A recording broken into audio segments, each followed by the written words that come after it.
The age-old question, when is the best time to buy real estate? And my answer last year, 10 years ago, and probably 10 years from now is going to be the same.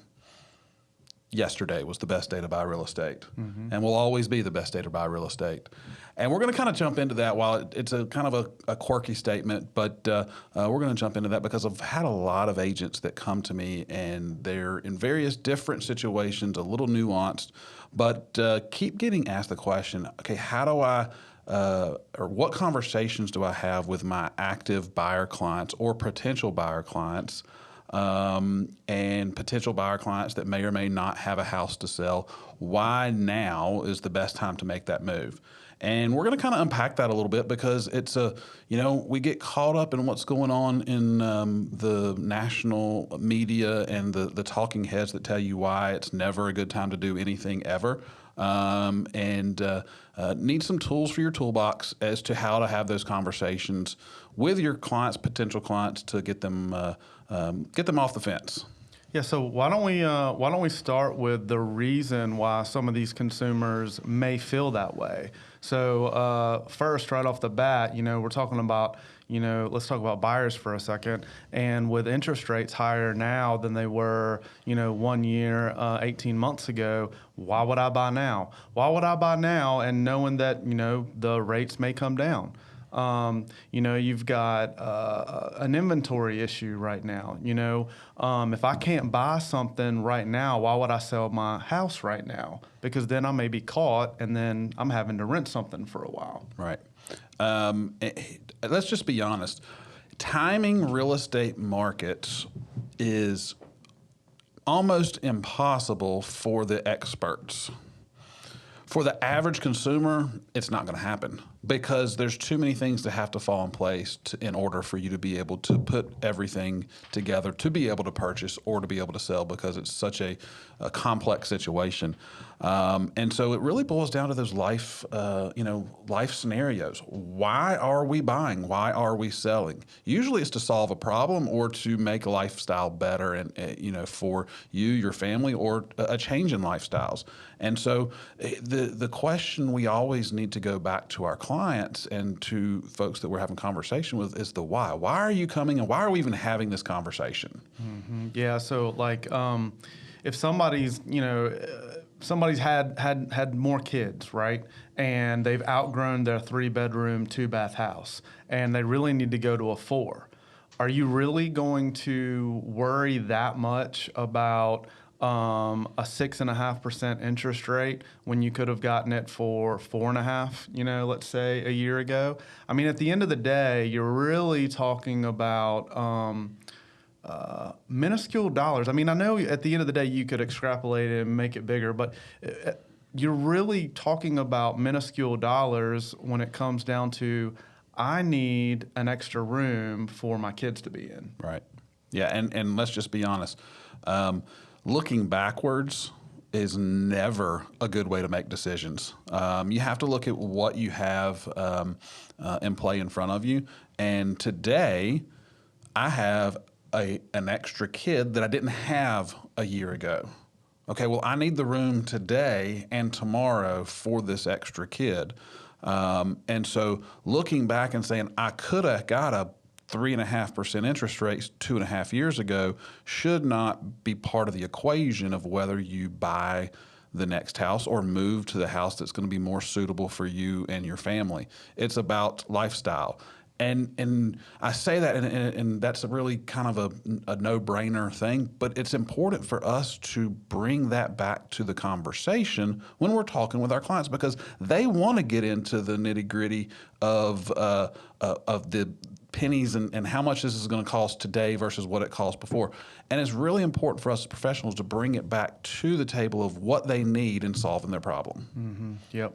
So let's talk about another one here for a second. Let's say you're my buyer's agent, and I come to you and I say, "Hey, Mark, I'm ready to go out and buy a new house." And my thought is, I'm going to be able to buy this house for what it cost let's call it a year ago. Everybody knows we've had inflation, but until you actually get out there and see it, you really can't digest what the actual inflation has looked like. So how do we handle that buyer that comes and says, hey, I want to go buy this. They go out and find out that it's a little bit more than they can afford now.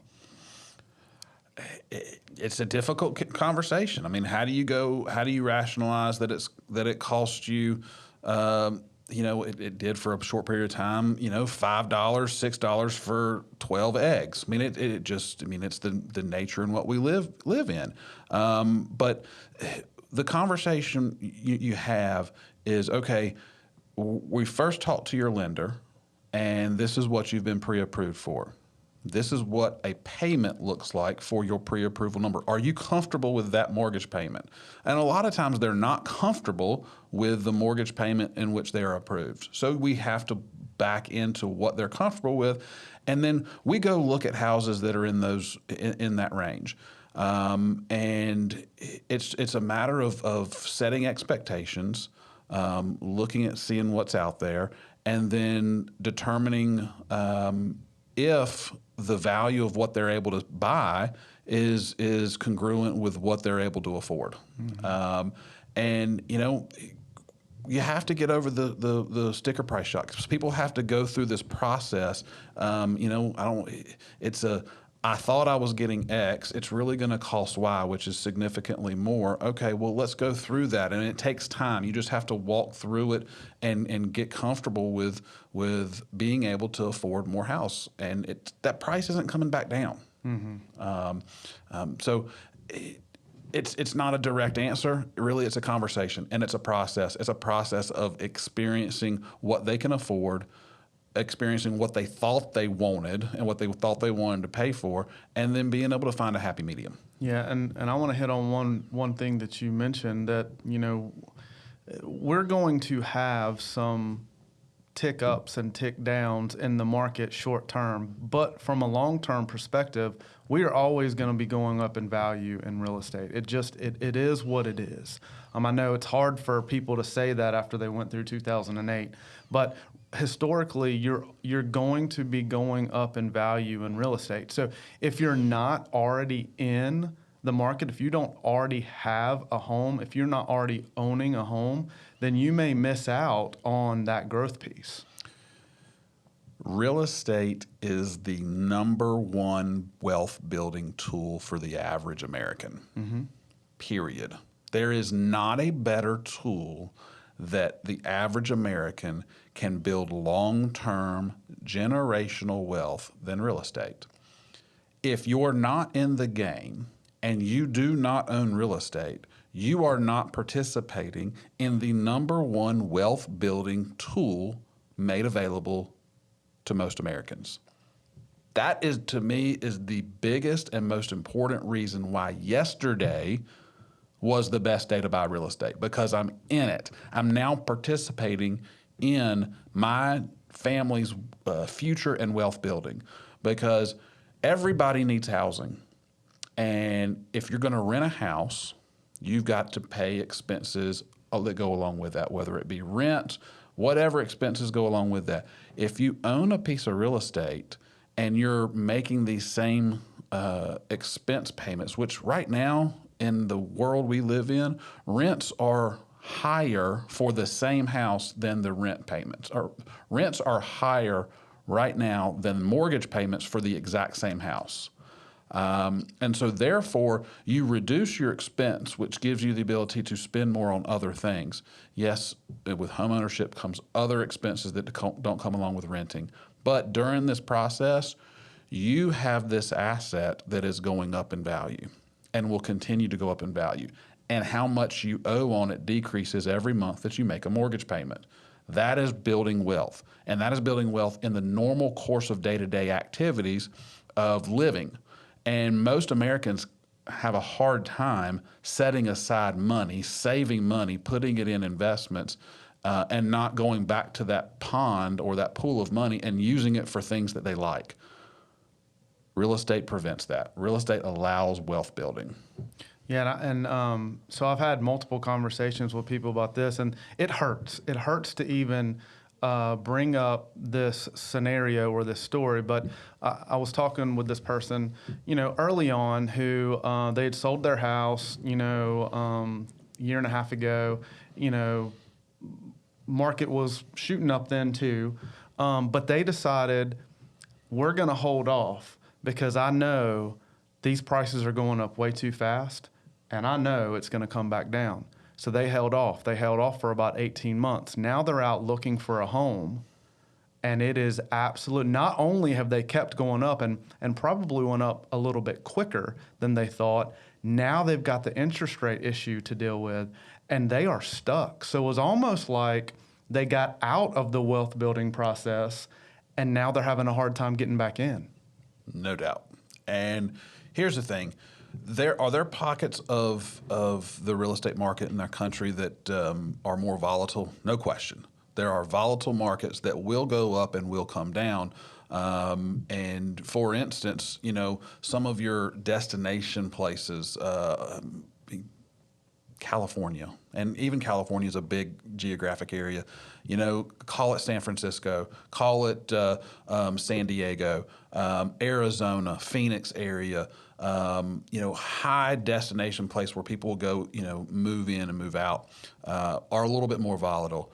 Our particular market, the Triad area of North Carolina, central part of North Carolina, and I'll include Raleigh, I'll include Charlotte, I'll include Greensboro, High Point, Winston-Salem, all in this area. It's a little more stable because it's industry driven, it's job driven. During the past almost, call it 10, 12 months of adjusting or shifting in the interest rates, our central part of the North Carolina has still increased in value. During a time when interest rates shot through the roof, leveled off, jumped around, the values of homes and the values of real estate have still increased. Maybe at a lower rate than what they were previously, but they're still going up. And that is a direct response to new jobs, new industry coming into our area. If you have waited and you're waiting for values to go down, you're never going to get in. Values are not going to go down. It's much more stable here. And so get into the market when you can, how you can, and be able to participate in this wealth building vehicle that is real estate. Yeah, I mean, this is, you have to be in it. You have to be in it to experience it. You have to be in it to get the gains out of it. And so many people are kind of reaping that at this point. They're seeing what their values are now on their personal homes, on their investment homes. And these values have just been going up. No doubt. And here's the thing, as real estate agents, it's important for you to talk about this, say these things in your dialogues, because you need to be passionate about this, because I'm not just telling you things to overcome objections. These are truths. These are facts in our market. And if you don't believe them and you can't articulate these, your clients aren't going to believe you, or they're going to see through you. So it's important to have these conversations with as many people as you can, because again, you can either wait and buy real estate or buy real estate and wait. I know which side of the fence I want to be on and that I'm on, and that is buying real estate and waiting, because that is as said a million times, it is the number one biggest wealth building tool for average Americans. And you got to be in the game to be able to experience it.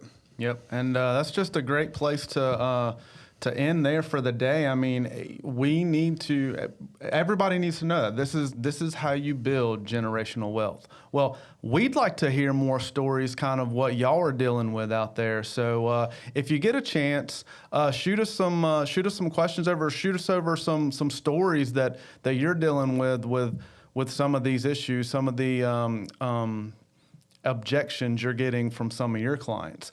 But also another thing, I'm hearing from a lot of people, hey, I love what you guys are saying out there, Mark and Brian. I love what you guys are doing on your podcast.